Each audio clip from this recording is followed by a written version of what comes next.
जय श्री कृष्ण दर्शकों, सेवन सनातन news YouTube channel पे आपका हार्दिक स्वागत है।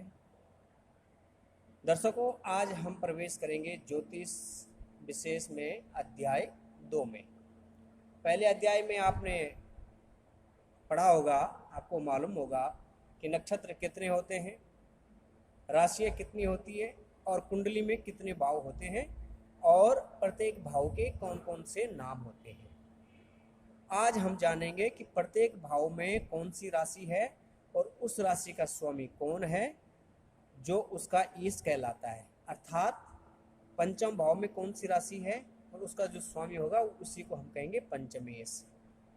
लग्न में कौन सी राशि है और उसका मालिक कौन है, उसका स्वामी कौन है, उसको हम कहेंगे लग्नेश।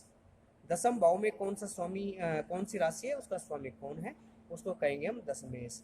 नवम भाव में कौन सी राशि है और उस राशि का स्वामी कौन है, जिसको हम कहेंगे आपका भाग्येश। तो इसलिए आपने सुना होगा। आइए तो सबसे पहले हम प्रवेश करें, उससे पहले हम जानें कि पंचांग किसको कहते हैं। पंचांग यानी जिससे 5 चीज़ों का अध्ययन किया जाता है। पंचांग तिथि, बार, नक्षत्र, योग और करण, इन 5 चीज़ों का, इन 5 अंगों का जिससे अध्ययन किया जाता है वह पंच अंग यानी पंचांग, वही से उसी को ही हम पंचांग, जंत्री आदि कहते हैं। इसके बाद आपको ज्ञात ही होगा कि कल प्रथम अध्याय में मैंने आपको बताया था कि राशियां कितनी हैं और उन राशियों को नाम न लिख करके अब हम उनके अब अंक याद कर लेंगे और अंकों से ही आगे अध्ययन करेंगे। जैसे मेष राशि, वृष राशि, मिथुन, कर्क, सिंह, कन्या, तुला, वृश्चिक, धनु, मकर, कुंभ और 12वीं मीन। तो ये 12 के 12 हैं। अब हम मेष वृष ना कर करके 1 2 3 4 आदि कहेंगे। यानी जिस राशि में चंद्रमा होता है वही उसकी राशि कहलाती है, जन्म राशि। जैसे किसी का चंद्रमा 10 अंक पे होगा कुंडली के किसी भी भाव में, तो उसकी मकर राशि कहलाएगी। और यदि किसी का चंद्रमा 7 अंक पे होगा तो वह उसकी तुला राशि कहलाएगी। आगे आए, पहले सबसे पहले हम लग्न में प्रवेश करते हैं। आपने कल तो देखा होगा प्रथम अध्याय में कि ये जो भाव हैं ये द्वादश भाव हैं, 12 भाव हैं। जिस समय व्यक्ति का जन्म होता है उस समय आकाश क्षितिज में कौन सी राशि उदय है तो वही उसका लग्न कहलाता है। सपोज मानो कि किसी का 1 अगस्त 2020 को जन्म हुआ और वो भी 10 बजे सुबह, जन्म स्थान जालंधर पंजाब में हुआ है, तो उस समय आकाश में क्षितिज में यानी उस समय कन्या राशि का उदय था, तो उसका लग्न कन्या। यहाँ पे हम 6 लिख देंगे, उसके छठा लग्न था यानी कन्या लग्न था। तो बाएं तरफ बढ़ते जाएंगे, 6 7 8 9 10 11 12 और 1 2 3 4 5 तक भर देंगे। ये तो रही भरने की प्रक्रिया। अब आपको पता होना चाहिए, मैंने आपको बताया ये तनु भाव है, ये धनु भाव है, सहज भाव है, सुख भाव है, ये सुत भाव है, ये रिपु भाव है, जया, मृत्यु, भाग्य, कर्म, आय, व्यय। यदि किसी ने आपको पूछा कि इसके कर्म में क्या है, कौन सी सर्विस करेगा, तो 10म भाव से संबंधित देखा जाता है। इसका भाग्य कैसा है तो ये 9 भाव से संबंधित देखा जाएगा। इसने पूछा कि भाई इसके विद्या और इसके पुत्र आदि का क्या सुख है या नहीं है, तो इस भाव पर हम फोकस डालेंगे, इस भाव से अध्ययन करेंगे। तो आइए अब जानते हैं। अब आपने सुना होगा, कोई कहते हैं कि भाई इसका पंचमेश बहुत अच्छा है। पंचमेश यानी पंचभाव में इसकी क्या है, 10 राशि। 10 का मालिक कौन है, शनि है।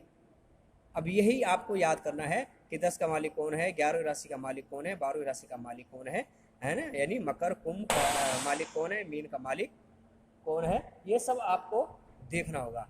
अब इससे पहले एक नज़र और डालें लग्न की। लग्न में तो 10 बजे सुबह कन्या लग्न है और यही जलंधर में अगर किसी का थोड़ी देर बाद आफ्टर यानी 2 घंटे बाद जन्म होता है तो उसका आ जाता है तुला लग्न। तो ये तुला लग्न की, यहाँ पे तुला लग्न हो जाए। तुला लग्न भर लिया, तो इसलिए आगे बढ़ते जाएं बाएं हाथ की तरफ।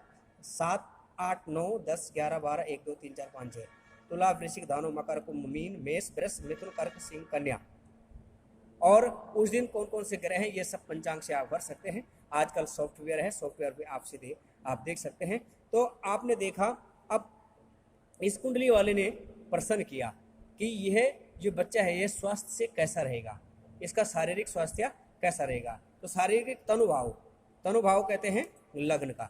हमने देखा कि शारीरिक रूप से इसका लग्नेश कौन है, सप्तम का स्वामी है, ये आपको अभी बताऊंगा। सब 7वीं राशि का स्वामी होता है शुक्र, और शुक्र यहाँ 9वें भाव में बैठा हुआ और अपने परम मित्र के घर में बैठा हुआ। अभी आपको क्या याद करना है? स्वामी और उनके मित्र, अपने परम मित्र घर के घर में बैठा हुआ है। और लग्न में शनि की दृष्टि है, और शनि की दृष्टि यहाँ पर है। शनि की दृष्टि खराब होती है, लेकिन यह ऊंच का है। अब आपको ये भी याद करना पड़ेगा किसका ऊंच का है और कौन नीच है। इसलिए दृष्टि, स्वामी और उसके मित्र और शत्रु, ये आप याद करेंगे। आओ आपको ले चलते हैं सीधे आगे। दर्शकों, यहाँ पर मैं आपको राशि दे रहा हूँ। मेष और वृश्चिक राशि का स्वामी मंगल होता है, वृष और तुला राशि का स्वामी शुक्र होता है, मिथुन और कन्या राशि का स्वामी बुध होता है, कर्क राशि का स्वामी चंद्रमा, सिंह राशि का स्वामी सूर्य होता है, याद करिए। धनु और मीन राशि का स्वामी बृहस्पति होता है, और यह ऐसे ही यहाँ पे मकर और कुंभ राशि का स्वामी शनि होता है।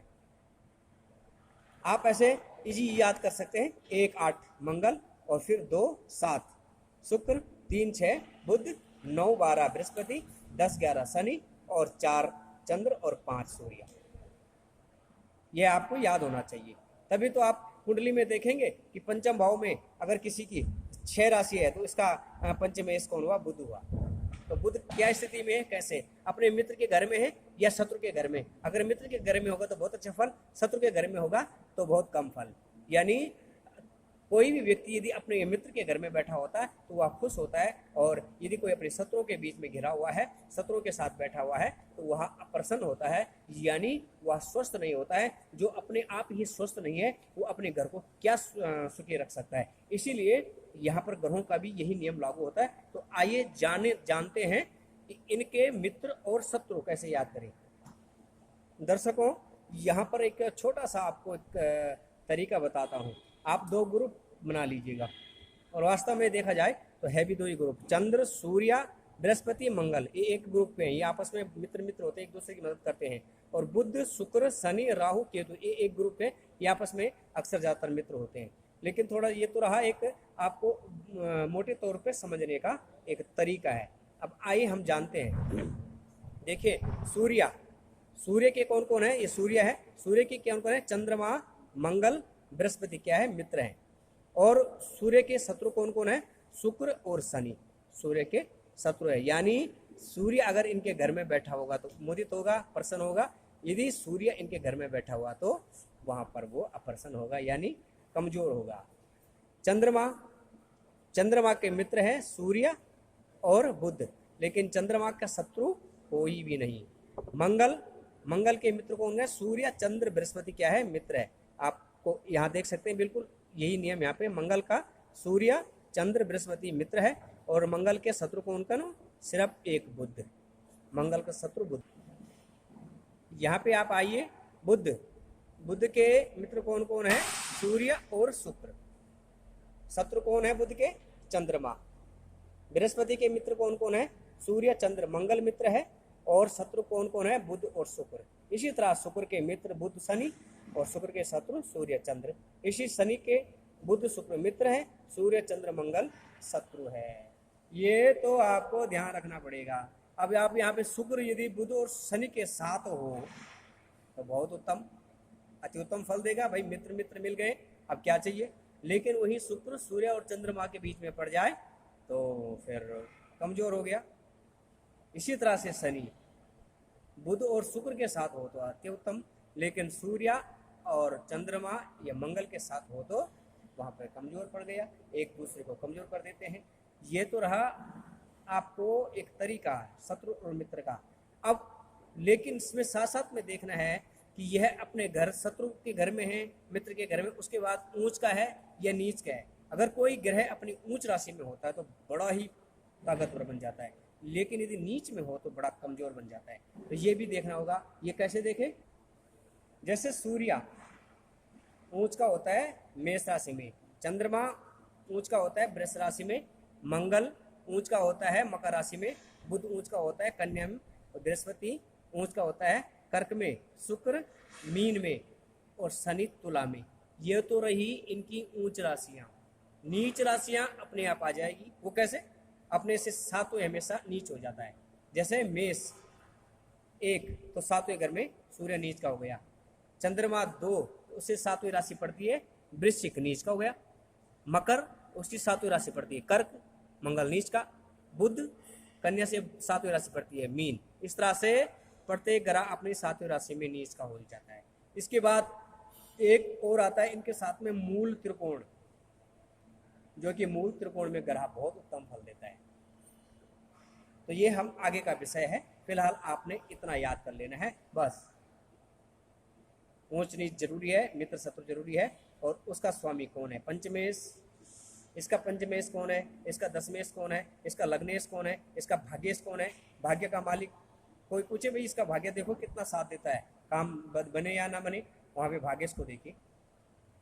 भाग्य में कौन सी राशि है, यदि भाग्य में 7 राशि है तो भाग्य शुक्र हो गया।